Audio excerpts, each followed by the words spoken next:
This is Lester Spence. In my last post, I focused on the symbolic consequences of the Obama election, and then afterwards I concluded by stating that as a result, I believe that the Southern strategy would die, or that the Southern strategy was dying. What I'd like to do in this post is actually continue along that train of thought, looking specifically at the Southern strategy and why I make that claim. The Southern strategy refers to a strategy developed by Republicans, conservative Republican elites, to win elections and move the nation to the right by playing on racial fears. Now, why would I argue that the Southern strategy is dying?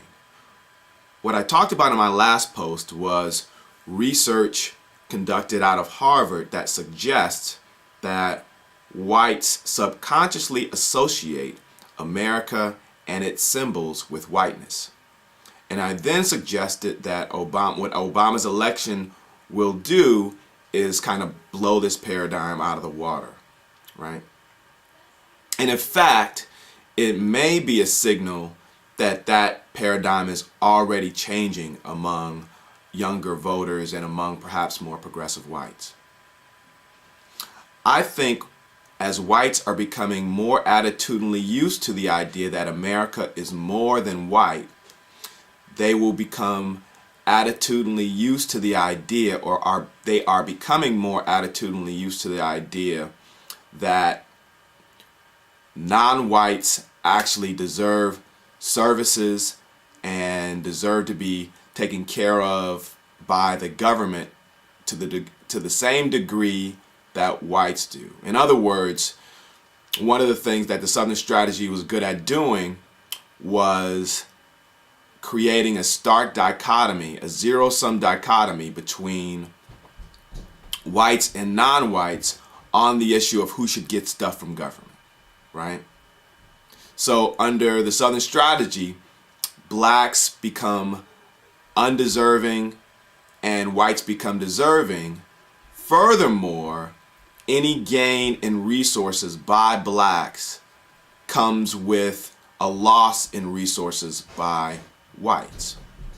Now, I think the election of Obama signals that whites are at least willing, and again, some whites are at least willing to buy into the belief that we really are one America, and in some circumstances, helping the least of these can help all of us.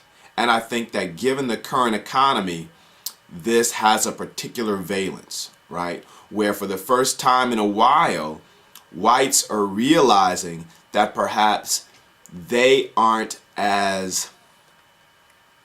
can do everything right and still end up falling under the cracks.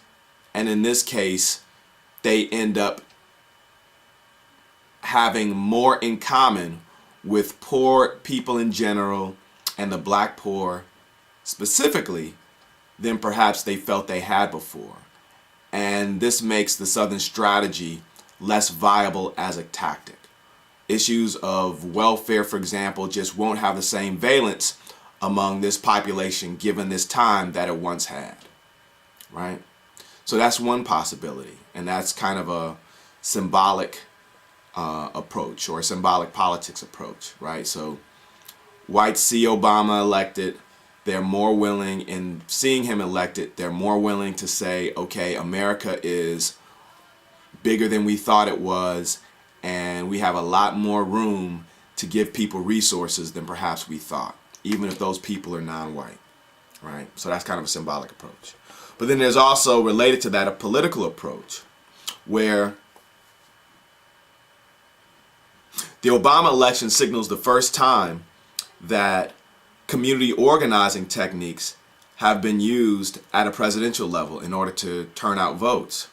Obama combined the power of internet-enhanced social networks with the energy of youth and other demographics who are really, really hungry for change, all in a wrapper that evokes religion in its fervor.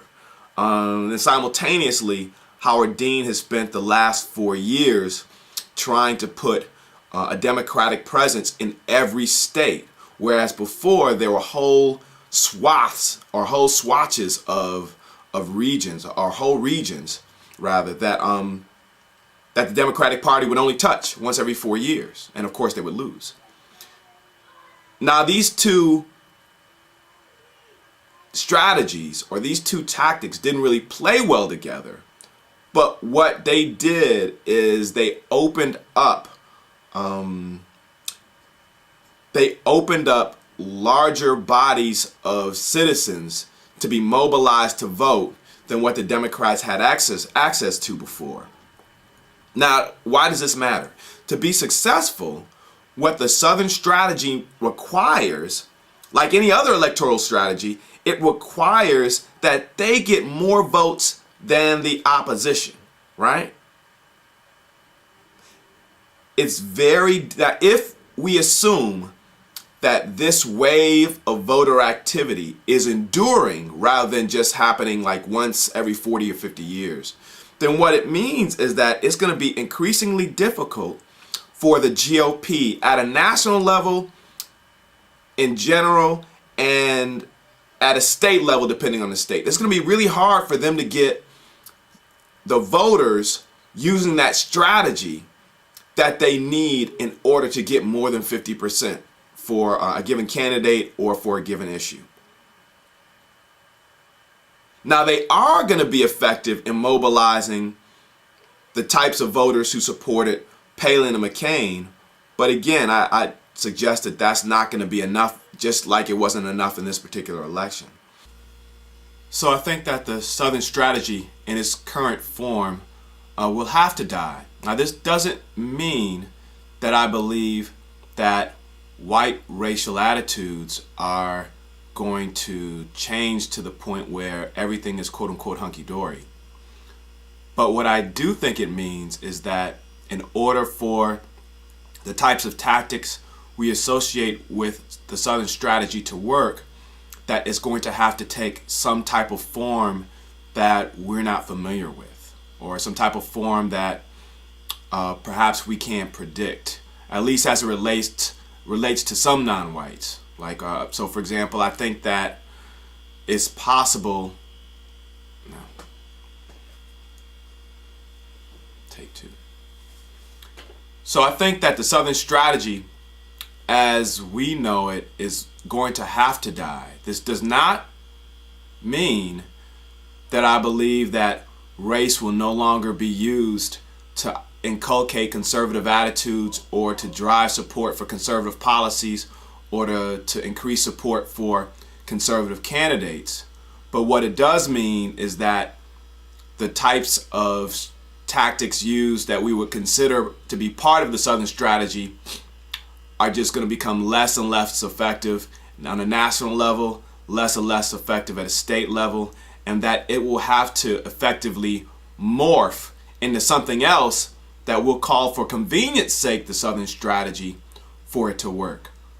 This is Lester Spence with blacksmith.com and blackprof.com. Next time, or next post, I will deal with Obama and governance and connect his election and our sentiments about his election, the possibilities of an Obama regime, to the sentiments that people had when black mayors first began to be elected in significant levels. Thank you.